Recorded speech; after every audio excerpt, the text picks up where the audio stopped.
안녕하세요. 이번 강의는 정지용 유리창이라고 하는 시의 보충 강의가 되겠습니다. 그래서 주로 이 시는 창비 교과서에 정지용의 비라고 하는 시를 다루는 창비 교과서 학생들이 따로 추가적으로 프린트 등을 통해서 많이 나가는 시가 되겠는데, 내가 수업 반에 따라서는 해석을 충분하게 해준 반도 있고 대충 해준 반도 있고 심지어 시간이 없어서 못 해준 반도 있어. 그래서 따로 보충 강의를 좀 찍어야 될 것 같아서 정지용 유리창이라는 시의 해설 강의를 찍게 되었습니다. 그래서 그렇게 쉽지만은 않은 시니까 여러분들이 이 강의도 도움이 됐으면 좋겠고, 시험 볼 때 이 정지용 유리창 틀리지 않도록 잘 꼼꼼하게 들어두기 바랍니다. 오케이? 자, 먼저 우리가 이 시를 해석하기 전에 여러분들이 이미 알고 있는 것처럼 창작 배경을 미리 아는 것이 중요합니다. 자, 정지용이란 사람이 이 시를 대체 왜 썼는가? 이미 알고 있죠? 무엇? 바로 어린 자식의 죽음으로 인한 어떤 시, 창작 배경을 갖게 되었다는 게 여러분들이 이미 알고 있는 내용일 거야. 그래서 정지용이 한 28살 땐가 되게 젊은 아버지로서의 어떤 자식을 잃은 그런 아픔을 드러낸 그런 시라고 할 수가 있겠는데, 자, 이 유리창을 해석하기 위해서 나는 일단 좀 특이하게 갈 건데, 이게 수능이나 평가원이 아니기 때문에 내신이라서 좀 꼼꼼하게 해석하는 게 중요하기 때문에 나는 일단 맨 마지막 부분을 먼저 해석할 거야. 자, 그게 어느 부분이냐면 여기 고운 폐혈관이 찢어진 채로 너는 산새처럼 날아갔구나. 자, 이 시의 창작 배경을 고려했을 때 누구의 죽음? 바로 어린 아이의 죽음을 슬퍼하면서 쓴 시가 되기 때문에 바로 이 너는 누가 되겠니? 너는 산새처럼 날아갔구나의 너는 누가 되겠어? 당연히 죽은 아이. 죽은 아이가 될 거야.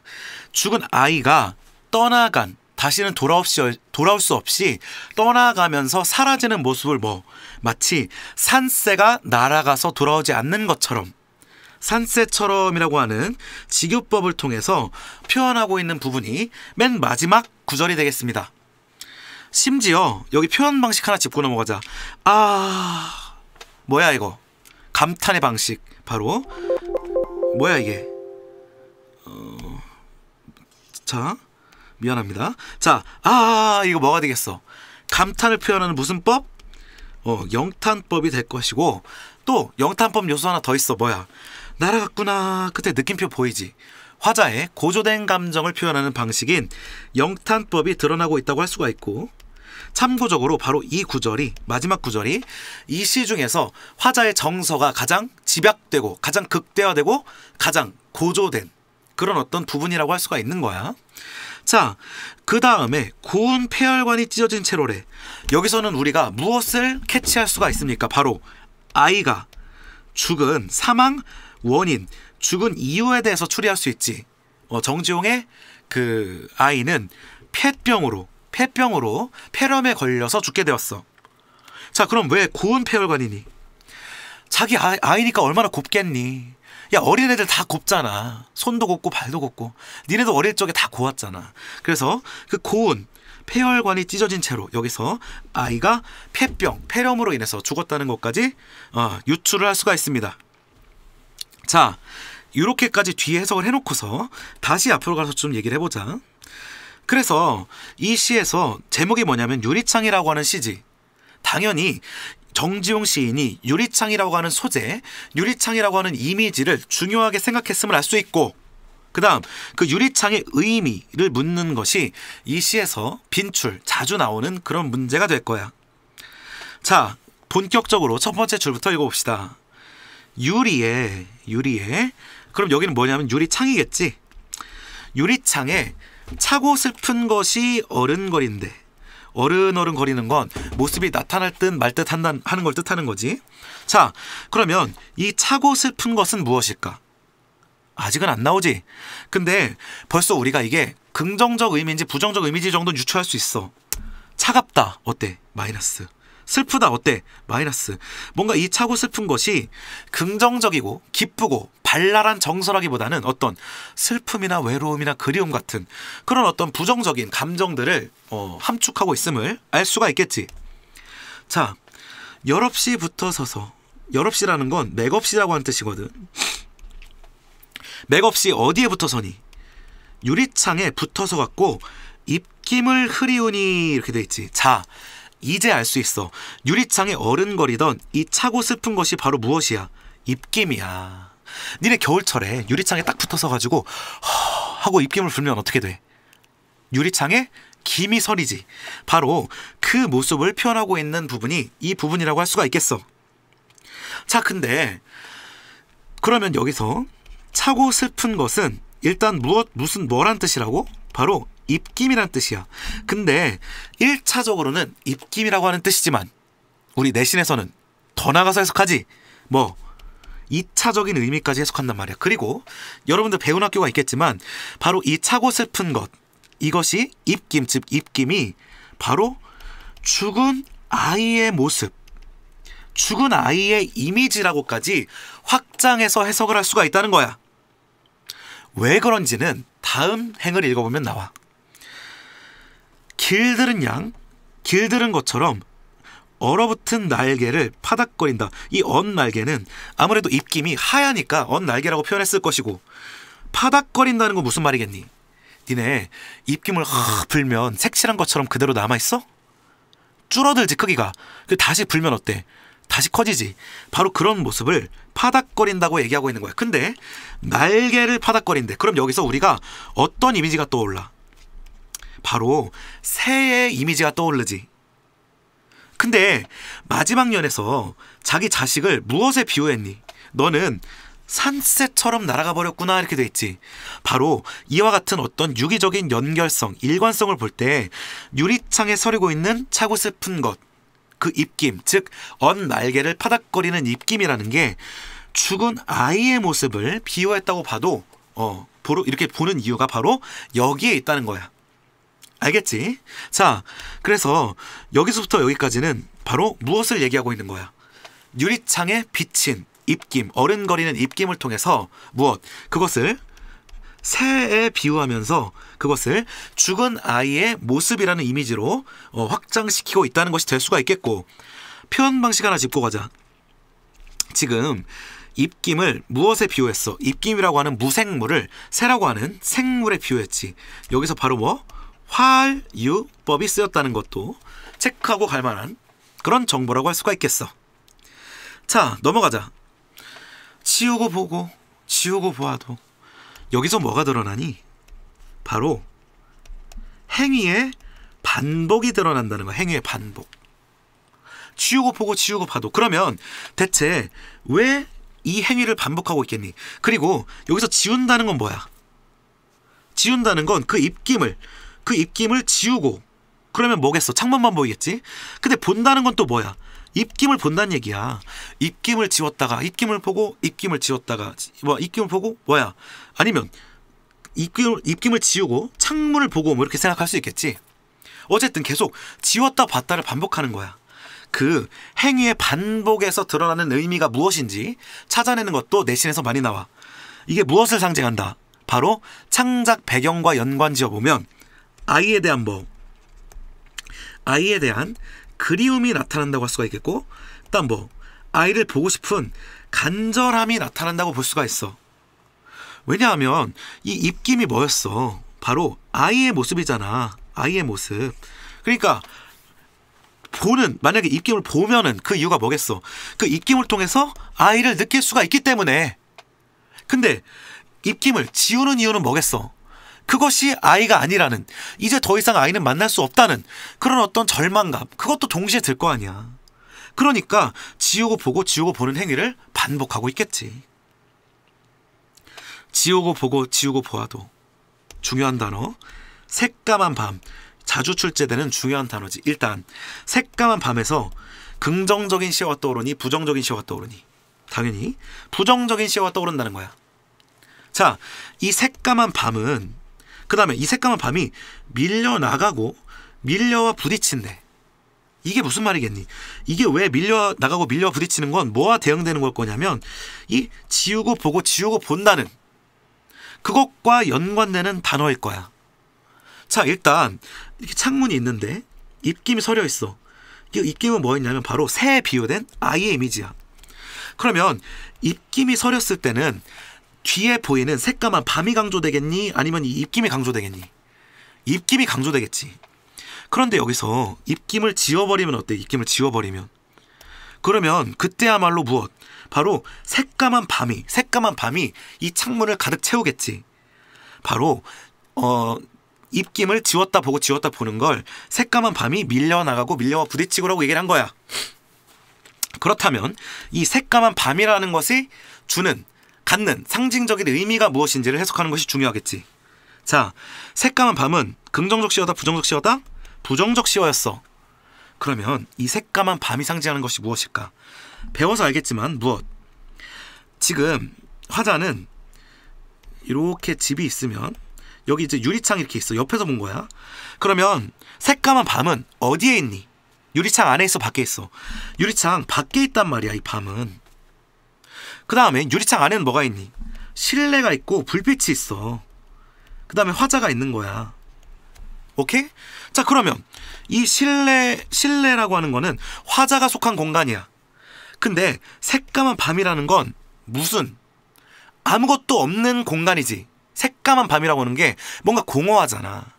그래서 이게 뭐니? 바로 어떤 죽음의 이미지를 상징한다고 하는 것이 우리가 내신에서 흔히 생각하는 방식이야. 죽음의 이미지. 그래서 당연히 이 새까만 밤은 화자에게 긍정적 정서를 불러일으켜 부정적 정서를 불러일으켜 슬픔과 허탈함, 죽음의 세계, 그런 어떤 것들. 그래서 이 아이의 모습인 입김이 사라지고 이 새까만 저승의 이미지, 그 죽음의 이미지가 어떤 절망과 슬픔으로써 화자의 마음을 채우는 그런 어떤 모습이 드러나는 부분이 바로 새까만 밤이라고 하는 시어라고 할 수가 있겠어. 자, 근데 새까만 밤 너머로 화자는 지금 무슨 상황이냐면 유리창을 바라보고 있는데 저 멀리 뭐가 보여? 물 먹은 별이 반짝 보석처럼 박힌다. 우리 이거 좀 체크하자. 쉼표 기능이 뭐야? 이거 읽을 때 새까만 밤이 밀려나고 밀려부딪히고 물 먹은 별이 반짝 보석처럼 박힌다. 이렇게 읽으면 돼, 안 돼? 안 되지. 물 먹은 별이 반짝 보석처럼 박힌다. ASMR. 약간 이렇게 이렇게 쉼표를 이제 줌으로써 이 독자들의 읽는 호흡을 조절할 수가 있다는 기능을 한다는 거지. 자, 별이래. 그러면 이 별은 무엇과 대비되는 이미지니? 바로 이 밤과 대비되는 이미지로서 보통 니네가 별 하면 플러스가 떠올라, 마이너스 떠올라? 뭔가 긍정적인 시어가 떠오르지? 오케이? 근데 별은 별인데 왜 물 먹은 별이니? 이건 어떻게 해석해? 화자의 눈물에, 뭔 소리야? 화자의 눈에 눈물이 맺혀있기 때문에 눈물 맺힌 눈으로 창밖을 바라봤을 때 그 별이 마치 물을 먹은 것처럼 젖어있는 것처럼 보인다는 거야. 화자의 눈물을 얘기하는 거야. 반짝 보석처럼 박힌대. 자, 그러면 이 별은 뭐겠니? 자, 아까 유리창 밖은 이승의 공간이었어, 저승의 공간이었어? 저승의 공간이었지. 근데 저승의 공간 중에서 이 새까만 밤은 뭐야? 플러스였어, 마이너스였어? 마이너스였지. 그러면 이 새까만 밤이 얘기하는 건 뭐겠어? 바로 죽음이지. 근데 이 별은 바깥, 즉 저승의 세계에 있으면서도 빛나는 존재야. 그럼 이걸 뭐라고 우리가 해석할 수 있습니까? 바로 이 물 먹은 별을 죽은 아이라고 해석할 수 있다는 거야. 그런데 이 물 먹은 별이 좋은 의미만을 갖고 있니? 아니지. 왜? 너네는 별에 닿을 수 있어, 없어? 닿을 수 없단 말이야. 그래서 이 별은 창밖에서 어떤 죽음의 세계에서 아이의 반짝이는 어떤 존재, 아이의 눈동자, 아이의 이미지를 얘기해주고는 있긴 하지만 그 별을 만지거나 만날 수 없다는 점에서 역시 슬픔에도 동시에 기여하고 있는 그런 어떤 시어라고 할 수가 있겠지. 자, 밤에 홀로 유리를 닦는 것은, 그러면 유리를 닦는 행위가 상징하는 게 뭐겠어? 아까 유리를 통해서 뭘 보고 있어? 아이를 보고 있지. 그 다음에 또 뭘 보고 있어? 죽음과 슬픔과 절망을 보고 있지. 그런 유리를 닦는 행위가 뭐래? 이 시에서 가장 중요한 구절. 외로운 황홀한 심사위원이, 심사란 마음인데 외롭고 황홀한 마음이래. 일단 이거 무슨 법? 역설법이지. 왜? 상반되는 가치를 지닌 두 시어가 동시에 쓰여서 역설법이고, 다른 말로 이걸 모순법 또는 모순어법이라고도 나와, 문제. 자, 그러면 유리를 닦는 마음이 외롭고도 황홀하대. 일단 첫째로는 왜 외롭니? 당연하지. 아이의 죽음 때문에. 아이를 만날 수 없다는 생각 때문에 외롭겠지. 근데 왜 황홀하겠니? 지금 뭐야? 유리를 닦으면서 유리에 비친 입김이나 별을 통해서, 그나마 유리창을 통해서야만이 아이를 느낄 수가 있기 때문에, 그렇기 때문에 동시에 황홀한 마음이 들 수가 있겠지. 그래서 뭐 고운 폐혈관이 찢어진 채로 너는 산새처럼 날아갔구나 하면서 화자의 슬픔을 이야기하고 있는 부분이 되겠지. 자, 그러면 요 시점에서 우리가 유리창을 해석하는데 핵심 포인트가 되는 것들을 몇 가지 짚어나가 보도록 하겠습니다. 일단 첫째, 이 시에서 화자의 주된 정서는 무엇입니까? 당연히 뭐겠니? 플러스 마이너스, 마이너스겠지. 아이를 잃은 슬픔과 아이에 대한 그리움이 이 시에서 나타나는 화자의 주된 정서가 되겠어. 오케이? 자, 그 다음에 두 번째로 짚고 갈 포인트는 뭐냐면, 이 시에 우리 이제 정주용 하면 이제 뭐야? 정주용은 무슨 시인이다? 이미지의 시인이라는 거야. 그리고 이 시에서 사용되고 있는 주된 이미지가 뭐니? 바로 시각적 이미지를 통해서 이 시를 형상화했다는 거야. 자, 세 번째, 이 시의 핵심 포인트가 무엇이냐면 바로 감정의 절제라고 하는 부분이야. 자, 절제는 많이 드러내는 거야? 속으로 좀 사귀고 아끼는 거야? 두 번째지. 자, 이 시는 감정을 직접적으로 격하게 토로하고 있는 시니? 그렇게 선택지가 나오면 아니다라고 골라야 돼.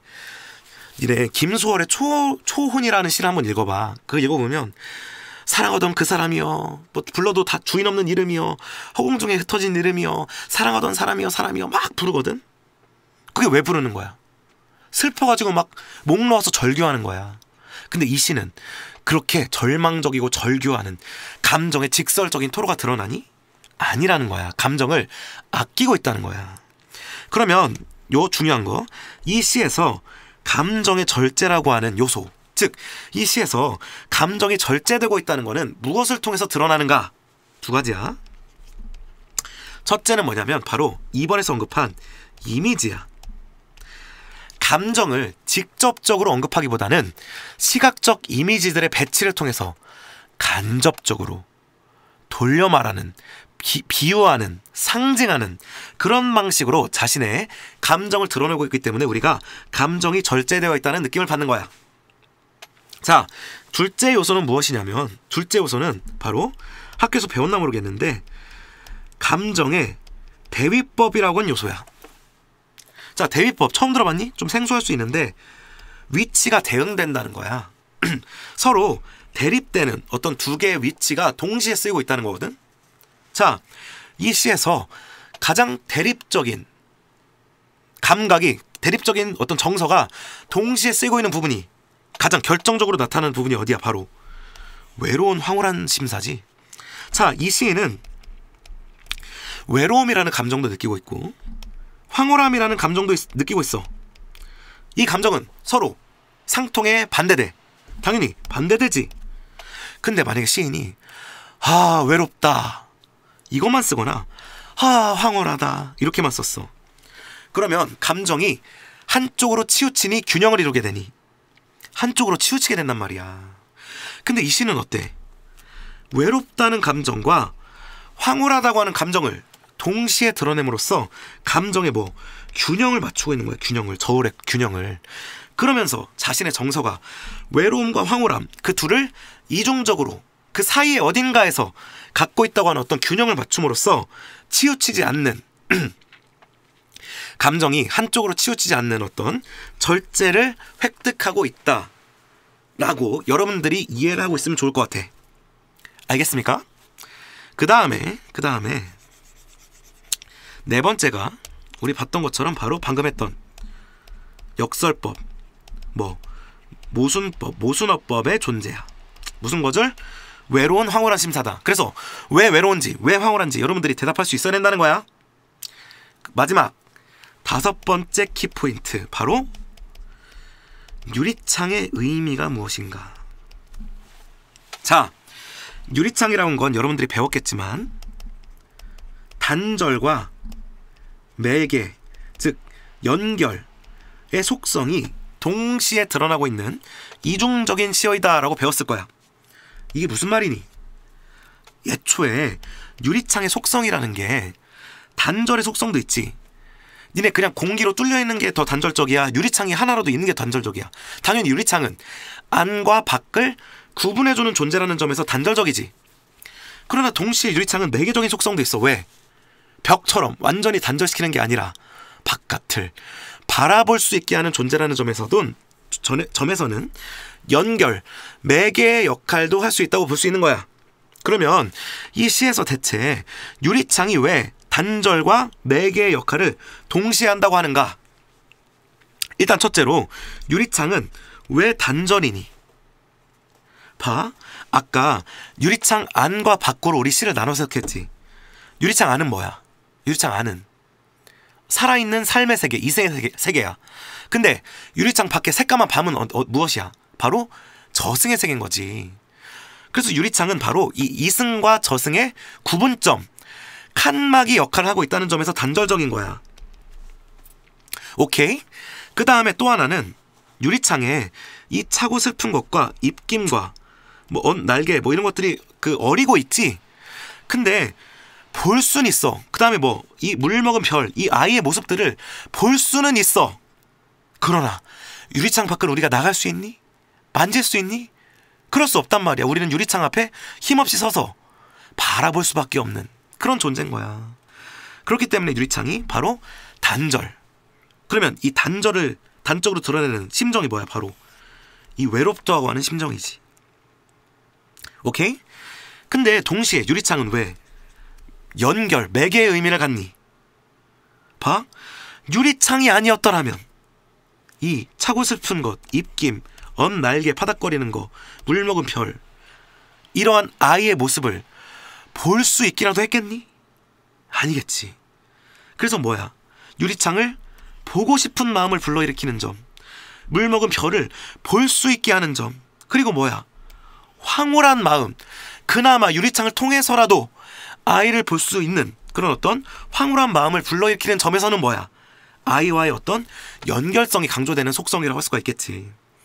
그래서 여러분들이 유리창을 해석할 때는 바로 안과 밖을 나눠주는, 단절시키는, 아이의 오히려 죽음을 상기시키는, 절망이나 외로움을 상기시키는, 죽음의, 저승의 이미지를 상기시키는 그런 점에서는 단절의 이미지를 갖지만 그걸 통해서 아이를 느낄 수 있고 볼 수 있다는 점, 그런 황홀한 마음을 가져다 줄 수 있다는 점에서는 바로 연결이나 매개의 의미도 동시에 드러난다는 점, 이것이 유리창을 해석하는 키포인트가 되겠습니다. 자, 그래서 여러분, 이 시 어때? 나는 이 시 되게 슬프다고 생각하는 게, 감정이 폭발돼 있다고 했니? 절제돼 있다고 했니? 때로는 사람이 엉엉 서럽게 우는 걸 보는 것보다 되게 슬픈 상황인데 울음을 꾹 참고 입술을 깨물고 있는 그런 모습이 오히려 더 슬프고 오히려 더 간절하게 다가올 때가 있단 말이지. 바로 이 시는 아이를 잃은 그런 슬픔을 절제된 그런 이미지로 표현함으로써 오히려 더 슬픈, 더 안타까운, 더 애틋한 그런 정서를 자아내는 그런 시라고 할 수가 있겠습니다. 오케이? 자, 그러면 유리창 시는 여기서 마칠게. 내가 오늘 강의를 너무 많이 하고 와서 목소리가 맛이 가서 지금 갈라지는데 듣기 불편했다면 미안하고 여기서 강의를 마치도록 하겠습니다. 오케이? 안녕.